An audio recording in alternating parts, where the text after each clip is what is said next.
Alafia, I'm Dr. Gloria Lattimore, peace host and producer of OmniU Presents the H3O Art of Life show.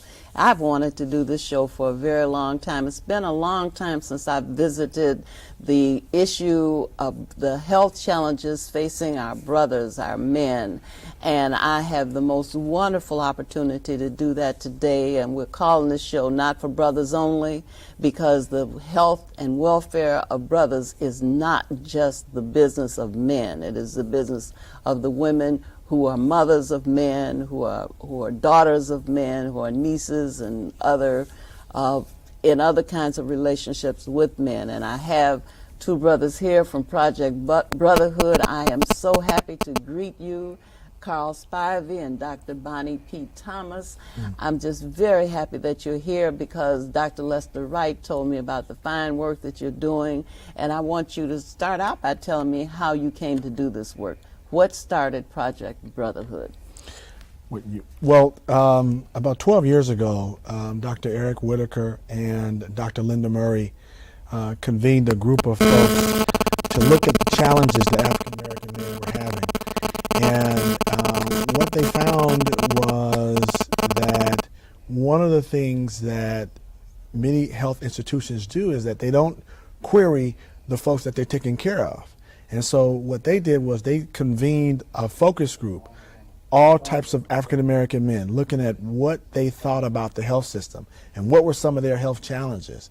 So we did focus groups on older men, young men, gay men, straight men, men who go to church, men who are on the street, gangbangers, men who've been in prison, and they described the conditions of black men. They described what they thought some of the challenges were and what they thought some of the solutions should be. And so from that set up the framework or the backdrop of what Project Brotherhood is. And so what they said was that African American men experience racism. They experience a sense of powerlessness. The health system was not set up for them. Many of the men felt like they had to choose between going to look for a job or to go to the doctor. And so the reason why Project Brotherhood looks the way it is that it's so broad, and it includes all of those things, empowering programs that Craig runs and he supervises, is the manhood development class, the fatherhood class, the job readiness that we have. And all those things are just as important as them coming to see me to get their diabetes taken care of or to get their high blood pressure treated. And so we see those things as being equal, so that our men who don't have access to their children, it's just like not having access to their medications. Mm-hmm. And so that the stress that high blood pressure does to your peripheral vascular system is the same stress that our men not being able to access their children because of a contentious relationship with the mom. So we have all of those things in our health center all at once. I tell you what, I'm going to try not to faint right here because I want to get to Carl. Yeah. But you just hit something dead on the head that I have personal experience with. I have personal experience with a relative who is in a contentious relationship with his wife, and they are separated, and there's been this back and forth to court and about visitation and child support and what have you. And in the course of that, this person went to have a dental appointment. They found out his blood pressure was out of control. Wow. And before that time, if it was out of control, he was not aware of it. Mm-hmm. So you are absolutely right. I don't think people recognize how bonded to their children men are. You know, yes. We think that it will traumatize a woman if you take her children, but we don't seem to know that fathers have the same kind of inclination and orientation toward their children that women do. So I'm glad you pointed it out, because you're telling me now you understand who it is you're treating. Yeah. Spivey, why is Project Brotherhood? I mean, what is it that you do? He mentioned a lot of things that I didn't even know were part of that. So what are the other components besides health? Okay, basically, I deal with the mental health part. So like the issue with Haiti is that's a psychosocial issue. What they're going through is sort of trauma as far as post-traumatic stress and just waking up every day. So the mind is just as important as the body to be healthy. Because if you're not mentally stable, if you're not mentally grounded, or what it is you basically have to talk about your issue and how you feel and how to, walk towards just keeping focus. So if men, we don't talk about ourselves. We don't talk to anyone. And I just say, I had one thing I always tell everybody about when I do presentations. I ask them who is the least person to commit suicide. Is it the white male? Is it the white black male? Is it the white female? Or is it the black female? And I always come out, it's the black female, because black female always talk about everything to anyone and everyone, just to relieve this, just to release depression and stress. See, therapy is all basically about just talking about how you feel and what directions you want to go. So when you deal with all these psychosocial issues, like in America, we deal with police. Like with the professor from Harvard, that was a stressor that brought him out of his box and the way he was acting and stuff. And it's just ongoing pressure and stress and strain that men go through, as far as dealing with jail, as far as have to work different other type of jobs, as far as selling drugs and everything. So I basically just deal with the mental health part of it, just to help them stay focused. And I can understand that when you're talking about stress, the brothers have this cultural thing about you got to be cool, so you have to appear as though you are not experiencing stress. That's cool. There's nothing, no problem. And there are problems, because for one thing, in this culture, we have been pitted against each other. We've been made to believe that we are each other's problem. And so if we just didn't have this bad relationship with this sister, or the brother, the sister didn't have this bad relationship with this brother, everything else would be fine. Everything else would not be fine. If there was no brother at all in your life, you would not be fine, because you'd still be facing all the economic problems, all the social problems, all the spiritual problems, all the problems that there are in this culture. So the thing is that we attack each other and assault each other and deride each other, and we create stress for each other. In fact, we may be inadvertently killing each other by imposing all the stress on each other, because we don't recognize who really is creating the stress for us. Sure. I mean, one of the things that I like about, we sort of say that there's sort of two arms to Project Brother. We have a medical arm and a social service arm, but one of the things that I think is so wonderful about Project Brother is that when you come in, many of the times the social service arm is extended into the exam room. So when they're seeing our physicians, who are all African American male physicians, and we have a couple of African American female physicians, but we're just as involved in their life issues, because we know that that plays a critical role. At the same time, when they go and see Craig and they're in the fatherhood program, or if they're in the manhood development program, there's explicit health sections in that deal with cancer prevention, cardiovascular prevention. And so we're merging all of these fields that are traditionally siloed. And I think in this American system, we pretend like those things are mutually exclusive, and they're not. And they're not. I mean, we all know that hypertension patient is just as affected by if he didn't take his medication as if he just lost his job. And so to be able to be in an environment where he's supported, where there are other African American men who say, I know what it feels like to be in your shoes, to have to take care of a family and to get a pink slip. So when Craig has given them coping skills around having to deal with that, and then at the same time he can walk right across the hall and see me and get his blood pressure taken, and I can say, hey, listen, have you talked to Craig yet? Yeah, we talked to Craig.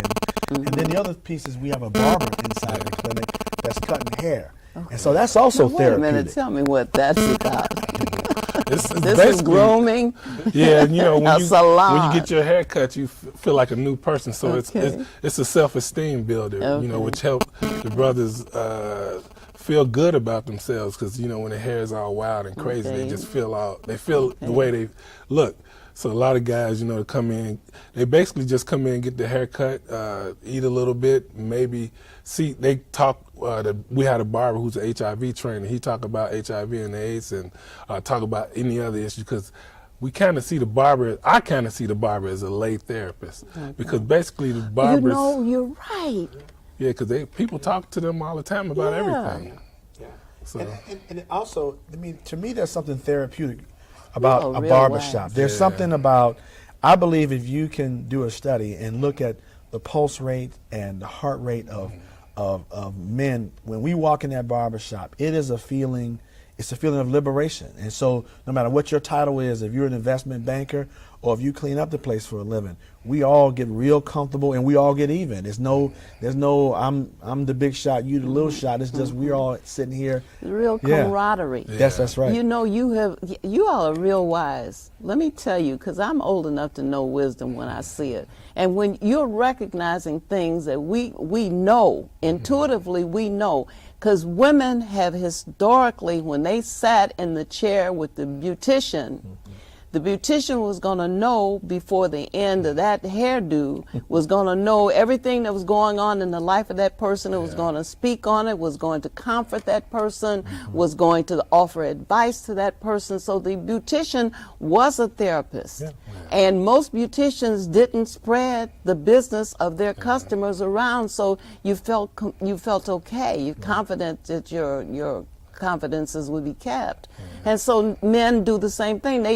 They check each other out. You know, they find out who's up to date on the scores and the games, and you know, they make predictions about who the winners are going to be. And they have, as you say, this leveling field they where feel this safe.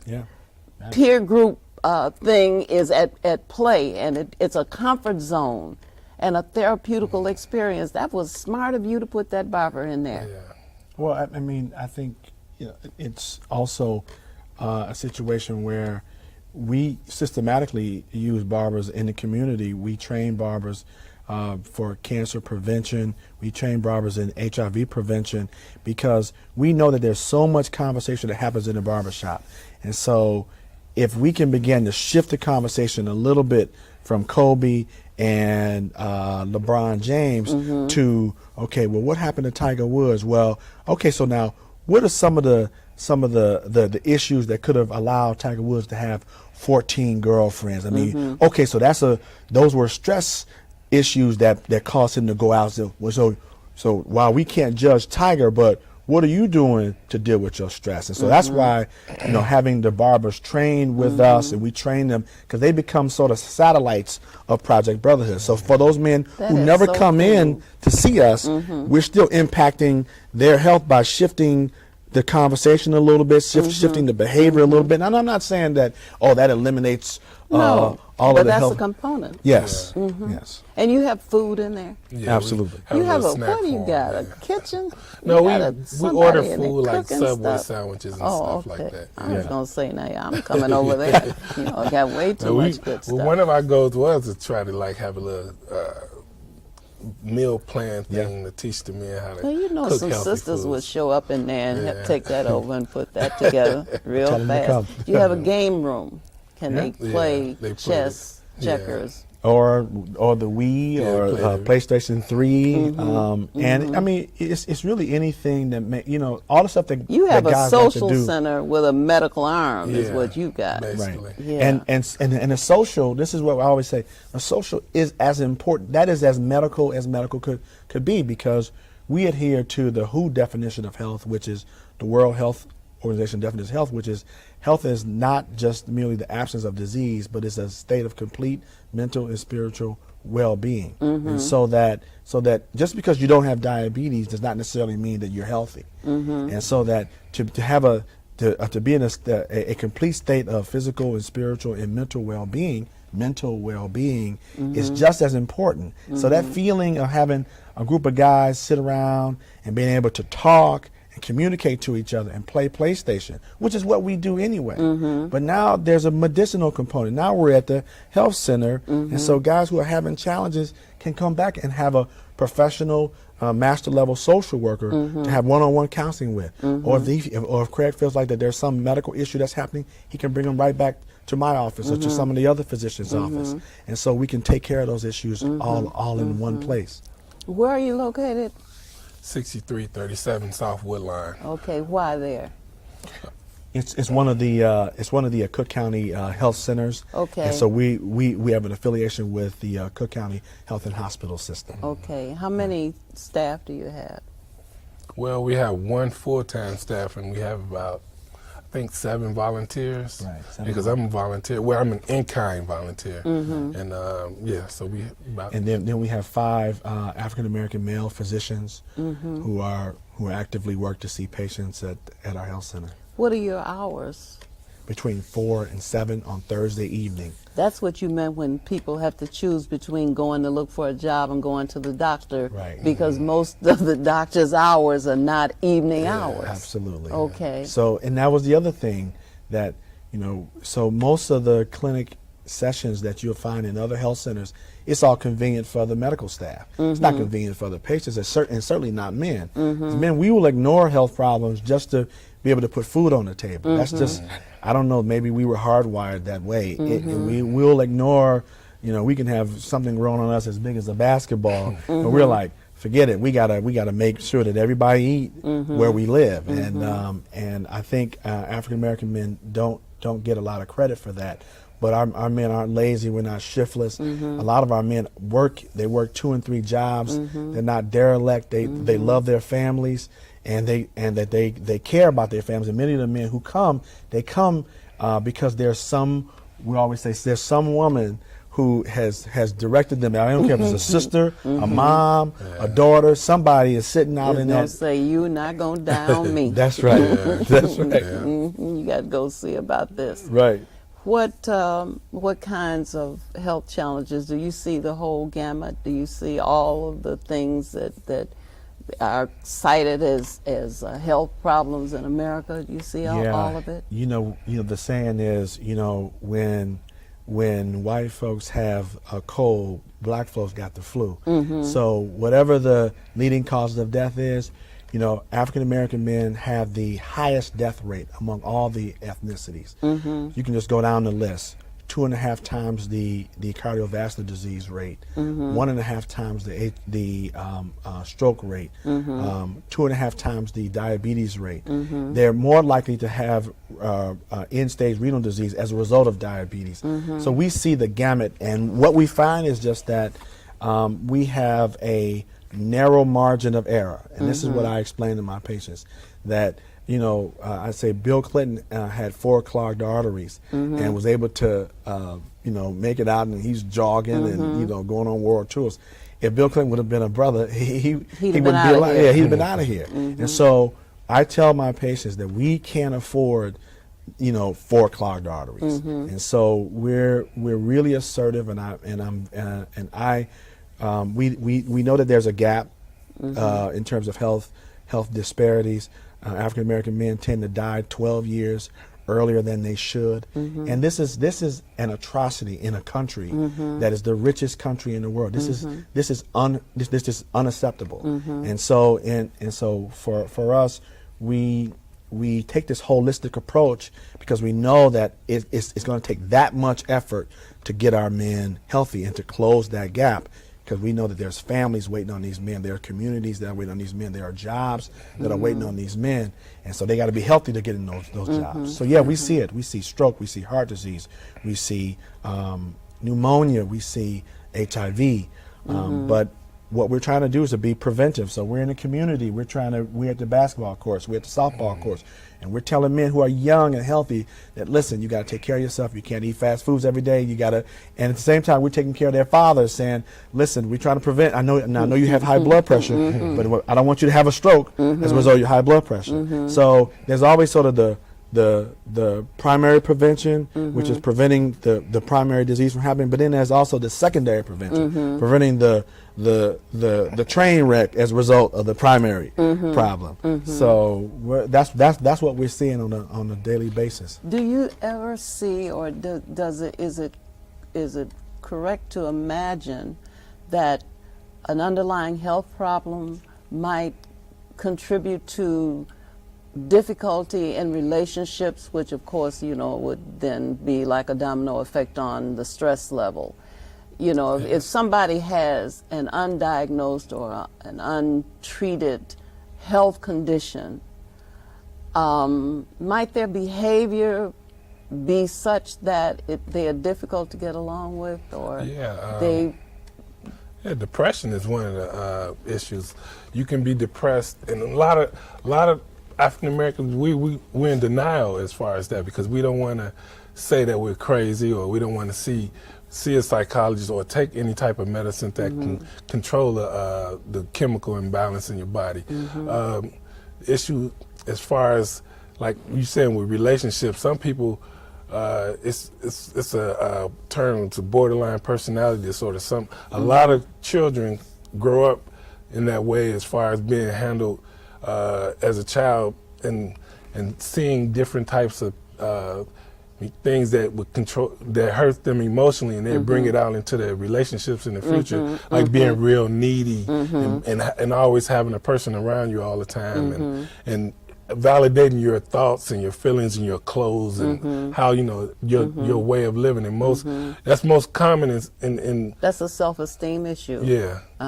Yeah, and sometimes you can call it narcissistic too. Like, I got to have the perfect car, I got to have the perfect house, I got to have the quote unquote perfect family, but on the inside you really just a mess, and you just don't really know how to really live life and how to have a relationship. So you always tend to have arguments and fights with individuals, or your boyfriend, your girlfriend, or any friend, just just day by day. So, and mood swings. Yeah, it can, for no good reason. You are way up here, manic depressive. Yeah. I think they're calling it bipolar. Yeah. And then for no good reason, you just all over somebody, and you just touchy and sensitive, and nobody can say anything to you, or interfere with anything, take you off your square, as they say in the prisons. And then, of course, we have a lot of people who have had the prison experience. And so when they are out of prison, this reintegration into a family, a community, a neighborhood might be challenging. Is that?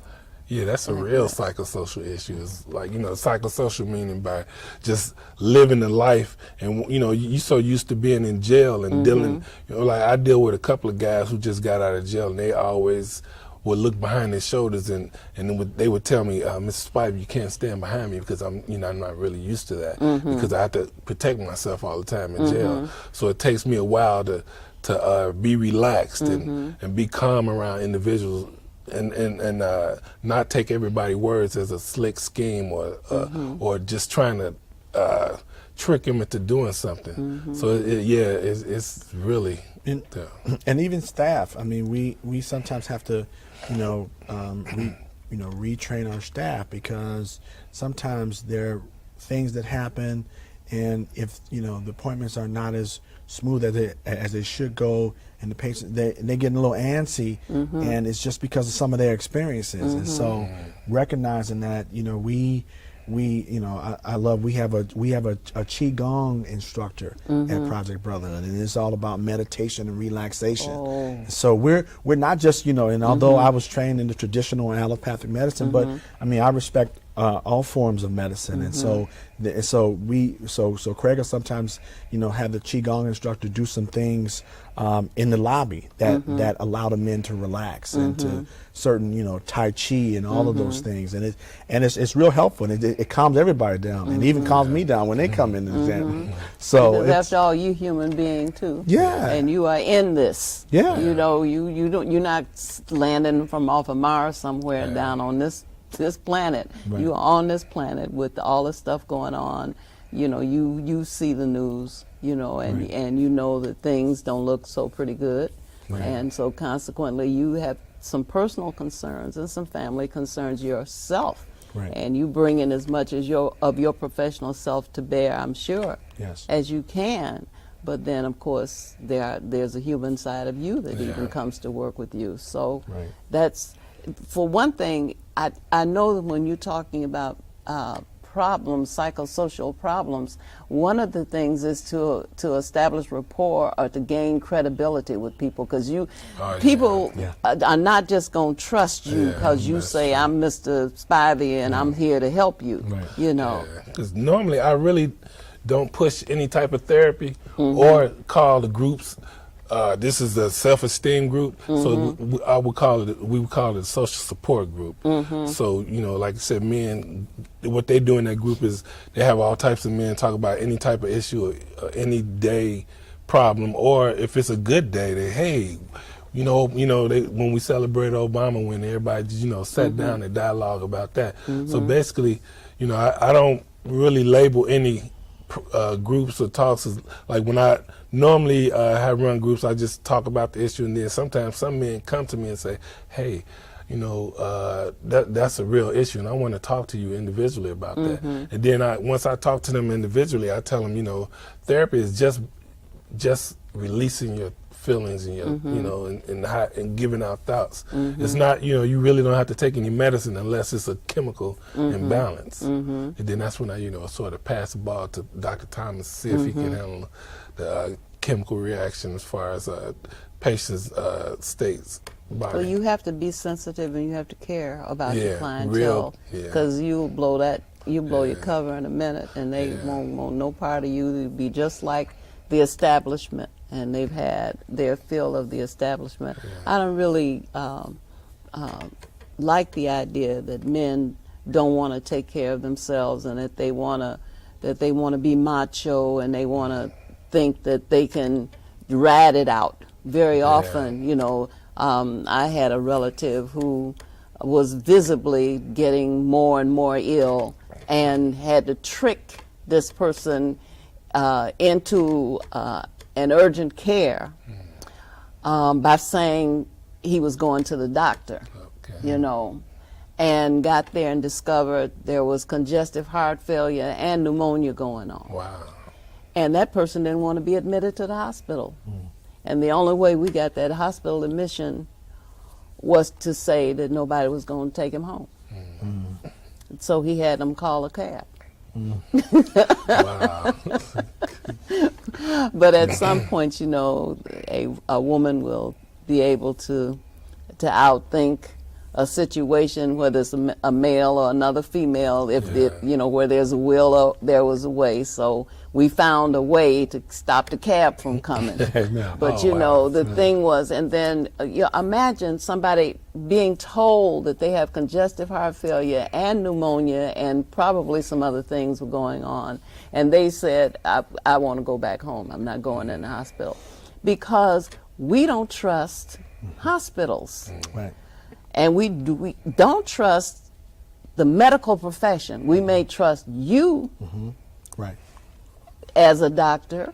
We may trust you as a therapist, but that doesn't go for the whole class of you. Everybody in your group does not get a pass. No. And so very often we don't want to go to doctors because we don't trust them. We think they're just in it for the money, and they want to run a lot of tests and run up a big bill and have you indebted for the rest of your life. Yeah, I think sometimes, this comes from the way we've been traditionally treated. I mean, in terms of, you think about racism in this country, and people pretend like that healthcare is some, exclusive thing where racism is not going to rear its ugly head, when in fact, there's been documented reports from the Institutes of Medicine and several other respected organizations that have said, listen, we know for sure that African American patients and other minority groups are treated differently in some instances. Not all the time. And it's not every time that you need to have an African American physician or Latino physician. What I'm saying is just that we know that in the past there has been times where we have not been treated fairly, and that includes in terms of how how we're treated in the healthcare system. Sometimes it's the way physicians, they don't look you in the eye, or they tend Or they to act like you too dumb to understand. or they talk anything. down to you, and so or they act like that they're robotic, like they're not real people, and so we always laugh because when we get medical students, they will come and they rotate with us. We always tell them to leave their lab coats in our physician room because, and I'm not dressed like this usually. I'm a lot more relaxed because the whole thing is I don't want any sort of physical barrier to be there. Now we know that that's not really what's important. What's important is in your heart, how you treat your patients, and they can feel that, as you said. But also there's some physical clues too. The white coat, the sort of stiff posture, not looking at your patients. And so we get rid of all of that, and we have to sort of retrain our medical students as well, who learn this sort of traditional way of separation. You're the authority. They should listen to you, and it's all of that. And do what I say. And do what I say. And that okay. So you made yourself feel real smart. You wrote out a bunch of prescriptions. You quoted a bunch of respected articles, and yet they went out of that office and threw your prescriptions away. Right, and didn't go had a lab test. Because they didn't trust you. You didn't convince them of anything. And sure you studied all your life, but it doesn't mean anything if you haven't made that connection. And they just want to know you're a real person, and that I share with people about my mother passing of lung cancer, and I share that because I want them to stop smoking, and I say I want you to know that I'm personally affected by this. I want these cigarettes off of you. I want that off. And they look at me like, wow, like I could have quoted a bunch of articles out of the American Cancer Society, but that doesn't mean anything until they know. People say that people don't care how much you know until they know how much you care. I like that. So once they know you care, and they see that I'm landing on the line, I'm telling you, look, this is what happened to me. I would love to have my mother here now, but she smoked, and I hope that she doesn't die in vain. I want you to stop smoking. And they say, oh.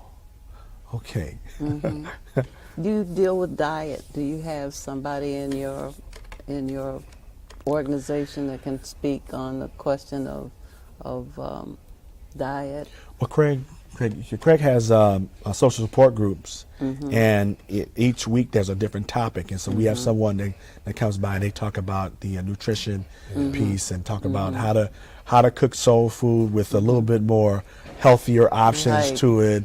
Just a little less lard. Right. A little less soul in the soul food. Right.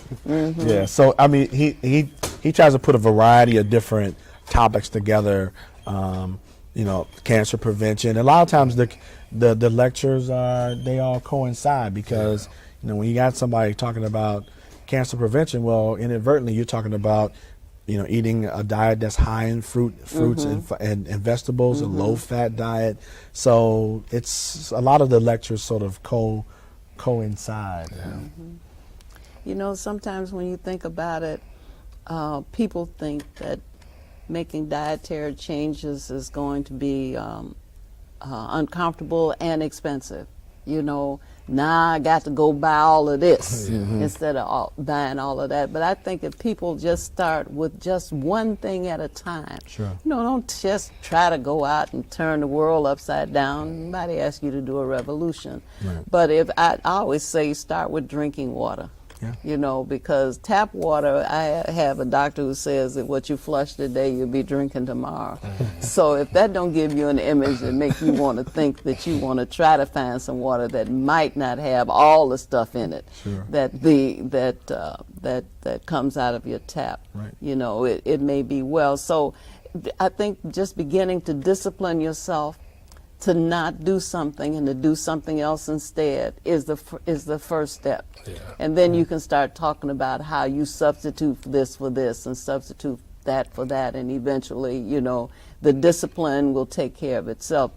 Good habits are hard to form and they're easy to break. Right. So, you don't, if you overwhelm people, then they don't even try it.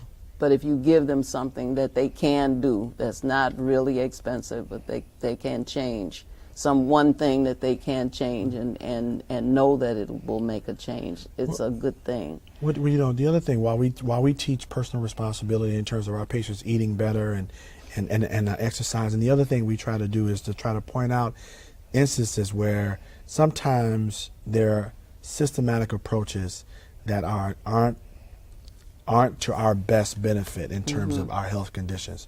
So if you think about many of our folks, many of African Americans and Latinos live in food deserts where there's not enough access to fresh fruit and vegetables. And so then we got to start holding our local legislators. That's another thing that we do. We do a lot of health advocacy work. So we meet frequently with local legislators to tell them, listen, our folks need access to fruits and vegetables. Because we can't, everybody don't have a car where they can drive to another neighborhood, another area of town to get their fruits and vegetables. And it takes time to do that. You got to travel to there and travel to back there. And then gas is almost $3 a gallon, in some places more than $3. Yes. So, you know, what are you asking people to do just to be able to just maintain themselves even at an unhealthy level? That's right. You know. That's right.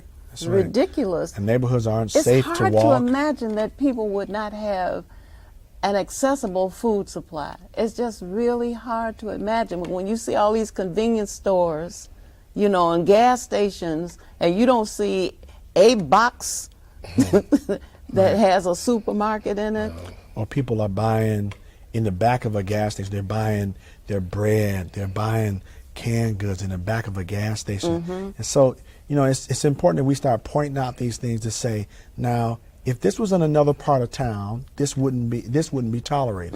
And so part of this social justice and health care is what we do as well, pointing out to our legislators that, listen, this is unacceptable. And we're your boss, and we want some sense. We can vote. And we can vote. And these men vote. And so these men have to feed their families, and oftentimes this bad food that they're buying is expensive food. So it's expensive bad food. Now that ain't right. I mean, so. And when you look at the number of fast food places, I mean, that's the kitchen. Oh wow! All these franchises, that's the kitchen. Right. That's the place where you go and get a burger for $1, or 2 pieces of chicken for $2, and 2 sides or something like that. Yeah. Well, you know, what does that do? It takes away your ability to do for self. Yes. You know, if you can't go to a store and buy it, then you go to somewhere they've already made it for you. Right. You lose the discipline and even the inclination to prepare a meal. Yes. And you hear people say things like, you know, I just went and got a bucket of chicken. I just went and got a bag of this. And it never occurs to them that there's a cost to having somebody else prepare your food even when you're not paying a lot for it. That's right. And that is that you don't know what they putting in it. That's right. You know, and you don't know how many times they fried something in this grease and what kind of chemicals have been produced as a result of that. Right. You know, You're absolutely so right. we don't have high incidences of cancer and heart disease because we are weak people. You know, we're not born deficient. That's right. These deficiencies come in as a result of malnutrition that is continuous and persistent throughout our lives. And that's evident too in the data. If you look at the data, that Africans who move here, their cancer rate and heart disease rate go up as they live here. So there's something about there's something about living in this country where the stress level is high, where racism is high, where the lifestyle of working, you come home, there's no time, okay, get a bucket of chicken. Okay, we're gonna bring home McDonald's, feed the kids, let's sit them to bed. And that kind of level, and then as Craig addressed, the whole issue around stress. All of a sudden, then your cancer rates go up. You know, your tumor suppressor cells go down. You know, so it's something about living in this country that can make, so that's why all of the components about Project Brotherhood is important. The social support group, the manhood development class. So we're talking about men who have been demeaned and degraded all of their lives. Just people say, well, why you need a manhood development class? Well, because many of these men have been stripped of their manhood. How do they feel about that name, though?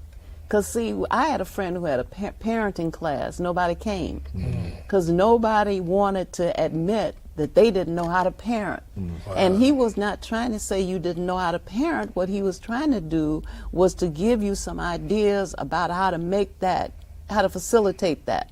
You know, how to make that easier to do, how to make it easier to understand. So you tell somebody they go into a man class, what you saying? I ain't a man. No, You it's know, what? well, I work in the Cook County Jail also, and Okay. the men love it. I mean, Okay. I don't know.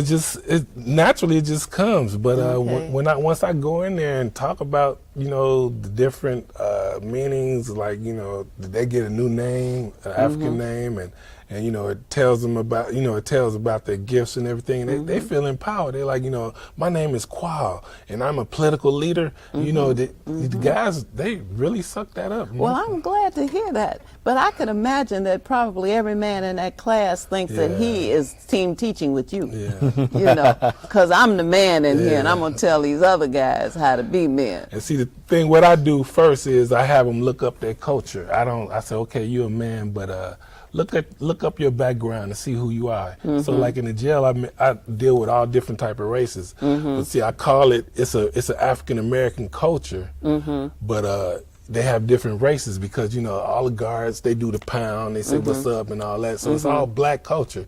So I say the manhood development class is of black culture, but we had different races. So I had the men look up them different races and their background and everything, and talk about what is a man and help them understand what's a man. And they it works out pretty well. Well, I'm glad to hear that. And oftentimes I think it needs to be redefined. I mean, what does it mean to be a man? Does being a man mean that I have 6 women, or that I carry a gun? And I think a lot of times what Craig is doing, without preaching to the men, is redefining what manhood means. That if you have a lady and you taking care of that lady and you taking care of her kids, that's a man. If you're going out, yes, you may not have the best job in the world, but what you got, you earned it honestly, and you coming home in the evening taking care of your family, that's a man. And so I think that's the other piece, and it's all wrapped around this African culture, the renaming, the reestablishing. You have an actual naming ceremony? Yeah. Oh, that's good. That's good. Do you allow them to choose the name, or how are the names chosen? Well, the names are chosen based on their birthday. So you doing it authentically. Yeah. You following a principle. Yeah. Well, my goodness, that's really refreshing. Yeah, so basically, and all the names, it sort of matches everybody's personality too. They're like, wow, I've been helping people doing this for a long time. Wow, this is me. I'm the sweet messenger. I got a lovely tongue, and I can talk, anybody into doing anything. Or I'm just a great leader, and I push all my family relatives to do things. So they sort of pick up all those, different traits and say, yeah, this is me, and it's a genuine feeling, when they go through that. Because like some men equate being a man as far as having money, but I tell them, hey, you be a person of availability. You help out your community. You be available for your wife, your girlfriend, your family. It's not everything is finance. It's basically based on your time and your giving of yourself, of love, of time, and everything, of all essence. Well, we in this society, a black man has to find a way of knowing that he's a man, regardless of the definition given to manhood in this culture. Because if you got to get a job from another group of people who don't have enough jobs for their own people, and you are going to be the last thing they think about to give a job. If having a job is you're required to have a job to be a man, then you're never going to be a man. So you've got to, your definition of manhood has got to be something that does not require that somebody else provide an opportunity for you to be a man. You got to be able to be a man whether anybody gives you an opportunity or not. True. That's right. That's one of the goals I want to have. Like, I'm going to be full time, like soon with Woodline Project Brotherhood, and one of my goals is, I don't want guys to look for jobs. I want them to develop their jobs themselves. So whoever had a passion, whoever had the grit, the goal to work with each individual or work with us to develop and enhance ourselves and our talents, that's what I want to see. Because I'm tired of people saying, "Oh, I need to go get a job. I need to go to someone and." You go work for someone. I'm tired of hearing that. Yeah. What can I do? I want to sort of rebuild our community and have entrepreneurs in the areas, and sort of have like a home base where we train everybody about how to own a business and everything, and sort of do it like a financial gathering, gifting, as far as helping each other financially. Once you get successful in your business, give back 2% to help other people to get things done. I mean, that's just one of the dreams. Dream, honey, you got to make that a reality. Yeah, I know, that's what I say. It takes a hard... Because listen, got a book for you, Miseducation of the Negro by Harder G. Woodson. One of the chapters in there is on making a living. Okay. He said he had your same feeling. Why is it that other people can come from everywhere else and they come here, they define a need, they look for an opportunity, and they move to meet that need or take advantage of that opportunity? Why is it that everybody else can do that? And it is because our people are socialized to look for jobs, to look for somebody else to work for. Elijah Muhammad said, "Do for self." Marcus Garvey said the same thing. We come from a long history of people who have said that you will never get anywhere as long as you are totally dependent on someone else. So it does not matter to me, at least, whether you succeed or not. What matters is that you give it a shot, that you try to do it. That you go down in blazing glory trying to do this, but not just sitting there saying, "Well, nobody will give me a job and I don't know what to do." Yes, you do. You know what to do. You have not searched yourself for that thing to do. And if you have to form little cooperatives or whatever kind of configurations you have to come to bring something into being, you need to do that. And at parallel with that, though, goes the whole idea that we need to think about supporting each other in business. Because how can a man aspire to be in business if he don't see nobody else in business like himself? That's true. So you've got to know that if you start this business, I'm coming to you. I think probably, I can't think, maybe 99.9% of the people I do business with are black people, because it's not hard to find them. If I want to, somebody dies, I want to send flowers, I got a black florist. Why? Because I raised the boy. He grew up right down the street in the neighborhood. So I don't have to look around. I have a friend whose daughter used to run Oak Forest Hospital. She's a doctor. I don't have to go around looking for stuff. There are people, I have a black dentist, a black doctor, black cardiologist, black everything, black lawyer, black real estate person, black insurance man, because there are always black people who are doing these things either as employees for somebody else or as entrepreneurs who are proprietors of their own business.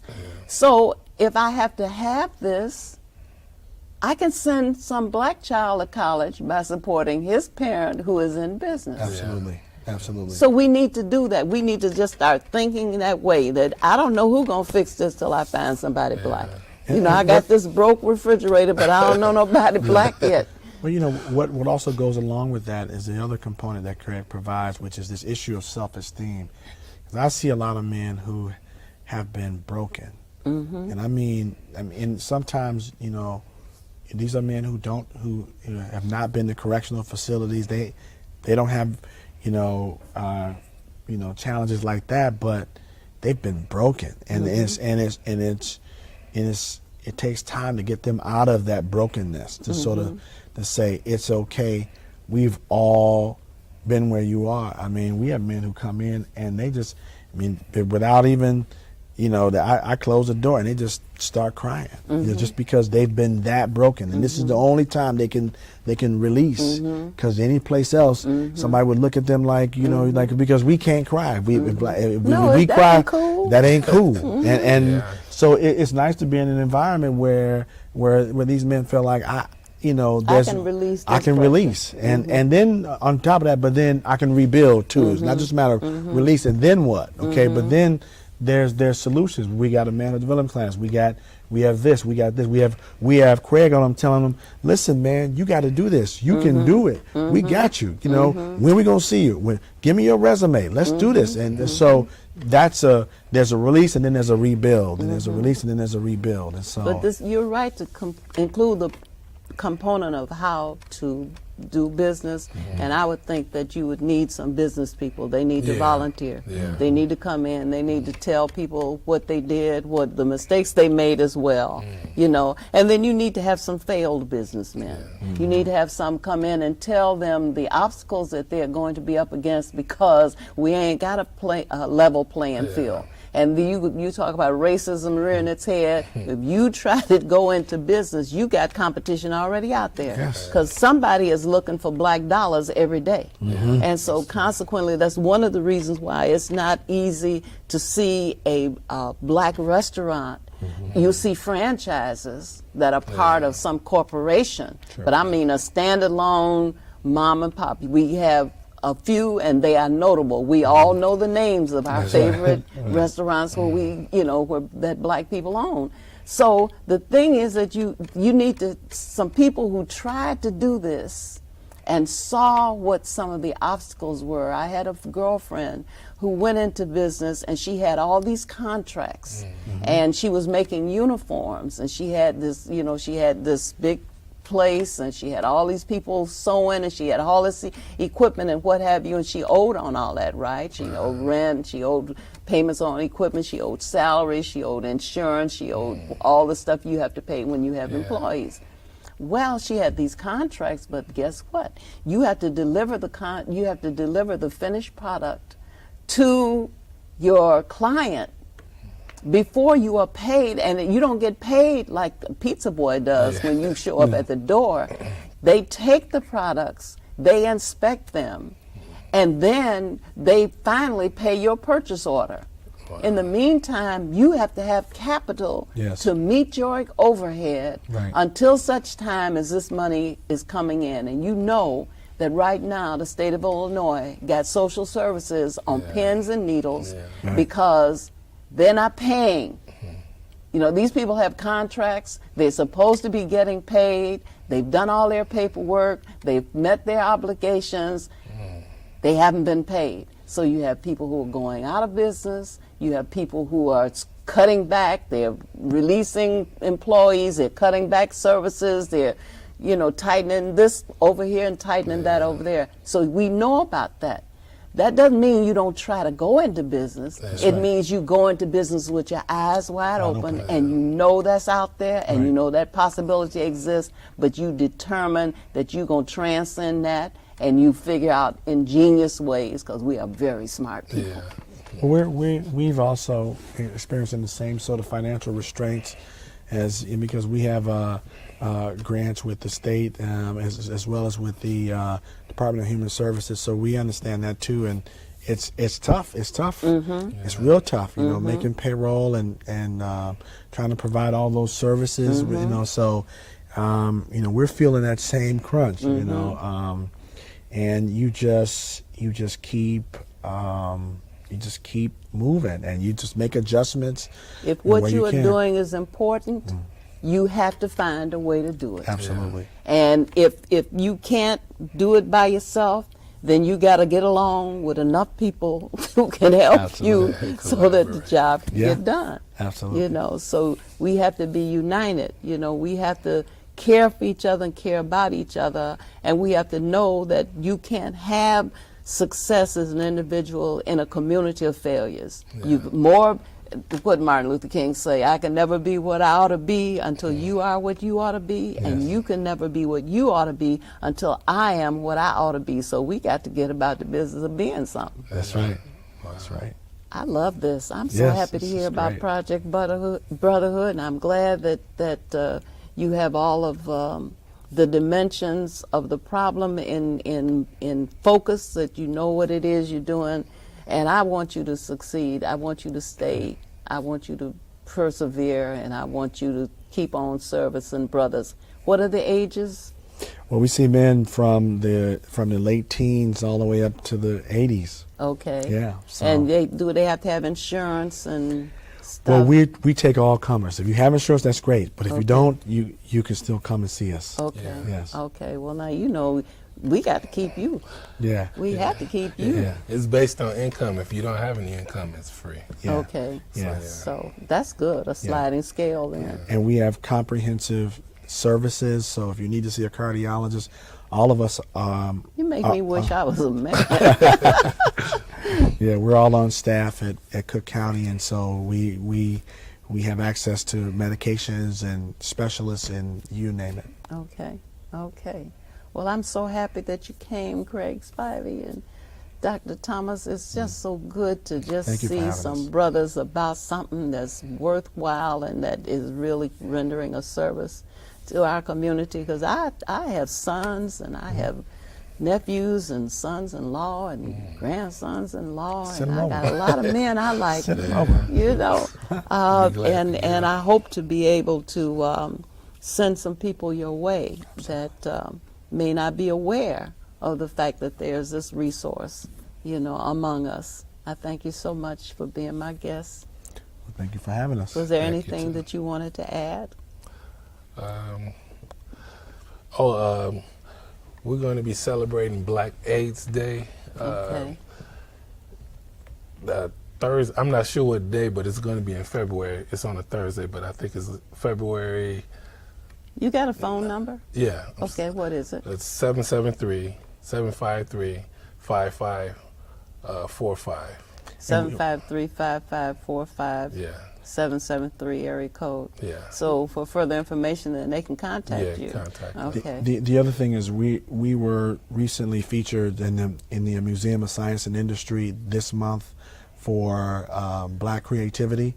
So they did a Oh. big piece on us for their healthcare piece Okay. about African American healthcare. So we're in the I didn't Museum of Science and understand Industry. healthcare having to do with Black creativity. Yeah, this is the first year that they did this, and Okay. so we're featured there, as well as Dr. Linda Murray is there. Dr. Terry Mason is on the same piece. All right. Yeah. Well, congratulations, and I thank you very much for being my guest today.